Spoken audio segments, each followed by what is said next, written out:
So what this tool does is it helps you to structure your content around the user journey of your personas.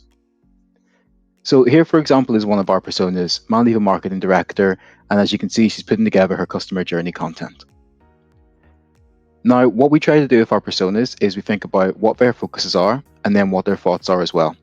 So this person focuses on creating great campaigns, and they think about, we're trying to create a great campaign, but we just don't have a resource to implement it. So what we need to do is create content around this persona's user journey. Now, people generally think that a user journey works like this.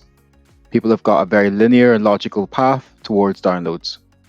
This is rarely the case. This would be a more realistic depiction of a user journey. Someone may come in a singular piece of content, but they will bounce around several different pieces of content, and if you're lucky, they may get down to a download. So this is why we employ a pillar page strategy. What this shows is that regardless of what piece of content somebody comes in on, it links to another piece of content within their user journey, giving them relevant information based on the level of detail they need and the stage that they're at in their buyer cycle. This links through to a pillar page, which again has got a straightforward conversion path where we look at their problem, solution, credentials, and offer a solution. So this being the case, we've created the content architecture tool to help you to visualize what pieces of content you need to create at each stage of your user's journey. Here, we go from awareness, discovery, research, proof, and decision stages. And on the right-hand side, we give you an indicator of how much detail needs to go into each of these pieces of content.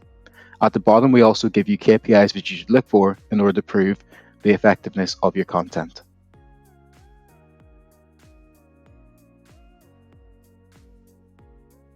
To use the tool, simply click on the link and it will open up this screen. From here, you will have all the stages of the user's journey, from awareness through to decision. You will have 3 boxes to decide pieces of content you want to put into each of these stages.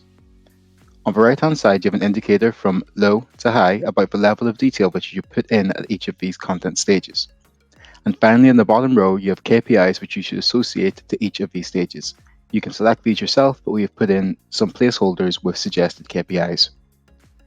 Whenever you want to put in a piece of content, just hover over the box you want to select and highlight.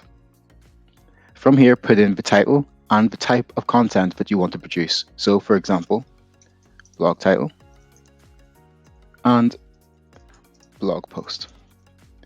Finally, enter your email in the bottom right and then hit download.